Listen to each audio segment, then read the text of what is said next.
भारत पाकिस्तान का जो ये विवाद हुआ, युद्ध हुआ, विवाद मैं क्या कहूंगा, युद्ध हुआ, मिसाइलें चली, ओरिजिनल मिसाइल चली है। और सच कहूं तो दिल्ली को पाकिस्तान ने टारगेट कर लिया था।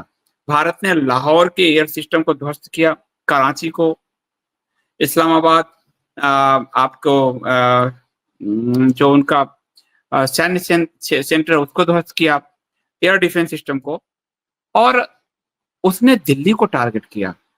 और मुझे हमारे एक आईएसडीएस ने फोन किया, सुबह सुबह का समय था, सुबह मैंने कहा अननोन नंबर में फोन नहीं उठाता, लेकिन उसे फिर एसएमएस किया तो व्हाट्सएप पढ़ा मैंने, तो कहा कि संदीप जी बहुत जोर का धमाका हुआ है और कुछ तो हुआ है।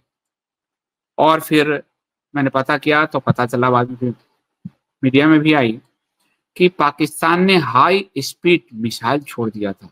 सोचो दिल्ली पर अगर मिसाइल गिरती, जो घनी आबादी है, क्या होता।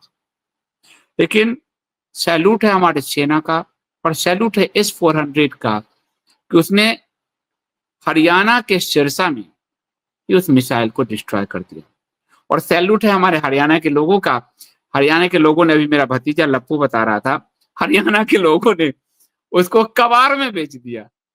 तो ये युद्ध था, लेकिन आपको मैंने एक बात कहा था कि ये युद्ध लंबा नहीं चलेगा, क्योंकि उसके कई कारण मैंने आपको दिए थे। और मैंने सिर्फ यही कहा था, जब युद्ध शुरू नहीं हुआ था, मैंने आपको कहा था कुछ एयर स्ट्राइक आदि जैसा होगा, लंबा युद्ध नहीं होगा। और मेरी बात आपको आज सही लग रही होगी। उसके कुछ कारण मैंने दिए थे। कारण कि एक तो परमाणु, जो दो दो देश परमाणु संपन्न होते हैं, उसका लंबा युद्ध चल नहीं सकता। वो मीडिएटर आएंगे देश दुनिया, क्योंकि अगर परमाणु युद्ध हो गया तो बहुत बड़ा, हर किसी का स्टैक लगा हुआ है, हर किसी की कंपनी है, भारत में भी, पाकिस्तान में भी है, इंफ्रास्ट्रक्चर है, व्यापार है, वो ध्वस्त हो जाएगा। तो वो होने नहीं देंगे। तो मेरा कारण दूसरा था कि मैं प्रधानमंत्री मोदी और भारतीय जनता पार्टी को बहुत अच्छे से समझ गया, और प्रधानमंत्री मोदी को खासकर, क्योंकि वो जो भी करते हैं सिर्फ चुनाव जीतने के लिए, उनका लक्ष्य चुनाव जीतना, उनका लक्ष्य राष्ट्र कभी रहा नहीं। आपको ये बात मेरी बुरी लगेगी, पर आप आज नहीं, कल नहीं, परसों आपको पूरा कर, उनका लक्ष्य न कभी राष्ट्र है, न कभी हिंदू धर्म है, उनका लक्ष्य सिर्फ सत्ता में बने रहना है। अभी 4 दिन पहले संघ के एक बड़े पदाधिकारी का फोन आया मेरे पास, और उसने मुझे कहा कि संदीप जी आप तो सरकार का सपोर्ट कर रहे हैं। मैंने कहा मैं सेना का सपोर्ट कर रहा हूँ, सेना और सरकार में अंतर होता है। फिर कई बातें चलती रही, तो चलते चलते उनके मुंह से निकला कि उन्होंने कहा कि मैं एक बार नरेंद्र भाई के साथ बैठा था जब वो गुजरात के मुख्यमंत्री थे, और मैंने कहा कि हम सब तो राष्ट्र की अलग जगाते हैं, सत्ता मिले ना मिले हम राष्ट्र का काम करते रहेंगे। तो नरेंद्र भाई ने कहा सत्ता मिलेगी, और जब सत्ता मिल जाए तो उसे किसी भी रूप में बनाए रखना है, छोड़ना नहीं है, किसी भी रूप में बनाए। सबसे प्रमुख है कि सत्ता हमारे पास रहनी चाहिए। इस नेता की यह सोच हो, वो राष्ट्रवाद और हिंदू धर्म उसके सोच में नहीं है, चुनाव जीतना है। तो साफ साफ बिहार चुनाव, बंगाल चुनाव, उसका तमिलनाडु चुनाव, ये कहानी बनी, और इसीलिए बिहार के धरती से ये बात की गई। लेकिन आज मैं दिल से बात कर रहा हूं, कुछ चीजें आपको, मेरी बात बहुत बुरी लगेगी, पर मैं दिल से बात कर रहा हूं।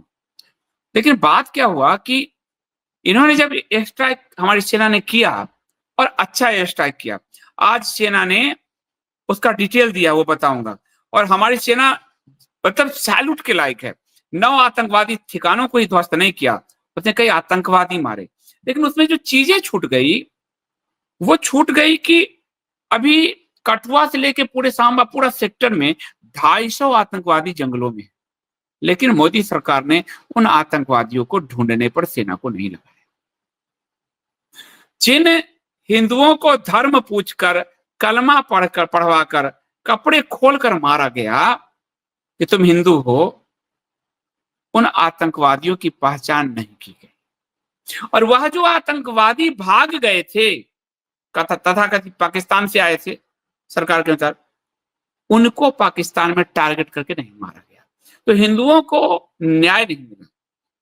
बॉलीवुड पे सवाल उठता रहा है, बॉलीवुड इस पे नहीं बोलती है, सचिन तेंदुलकर बोले पहले दिन, मुझे बहुत बहुत अच्छा लगा। सचिन तेंदुलकर बोले, रितेश देशमुख बोले पहले दिन, बहुत अच्छा लगा।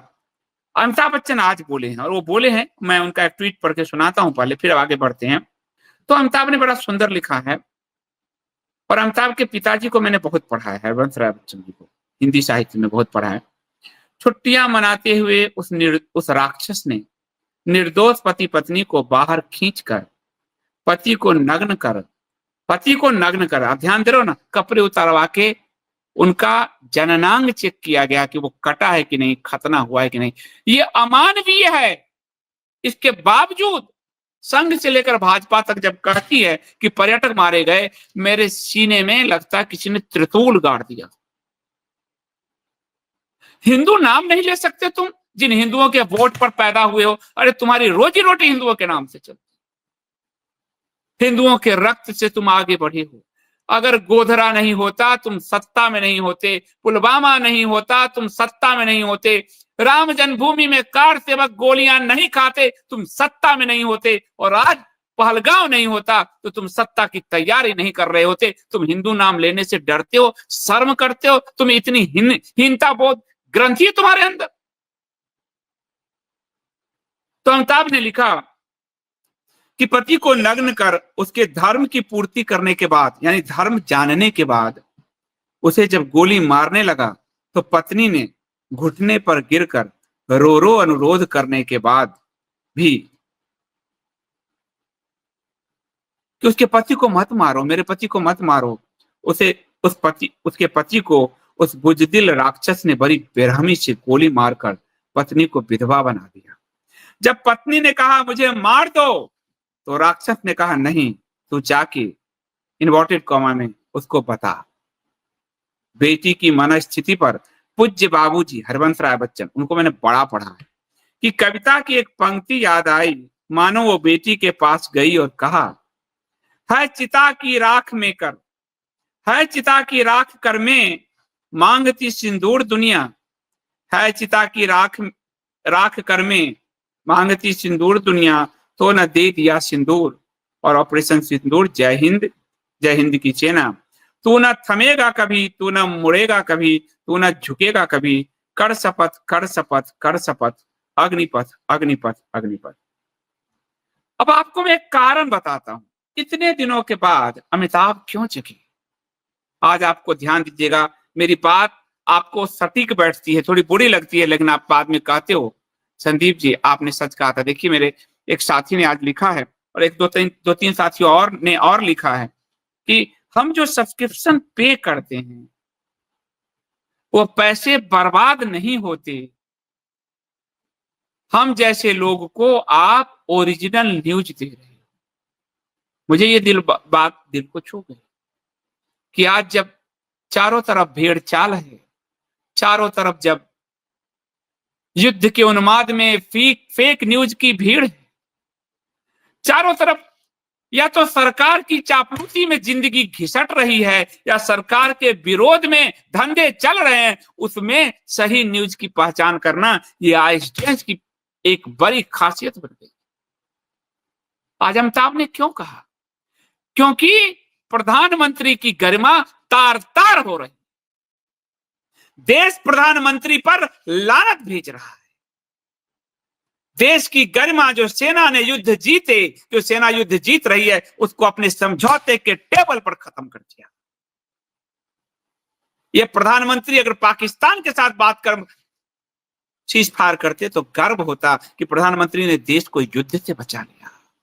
पर प्रधानमंत्री ने अमेरिका के सामने झुककर भारत की पूरी गरिमा संप्रभुता को रौंद दिया।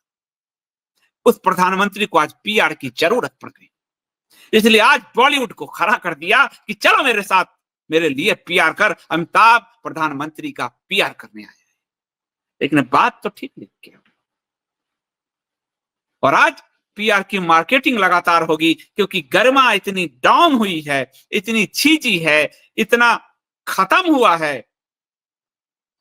देश की संप्रभुता समझते हो, जब संविधान की शपथ लेते हो, मैं इस देश की संप्रभुता और अखंडता को अक्षुण्ण रखूंगा, इस पूरे शपथ को तुमने रौंद दिया। एक अमेरिका हमें डिक्टेट करेगा, हमारी संप्रभुता क्या रहेगी?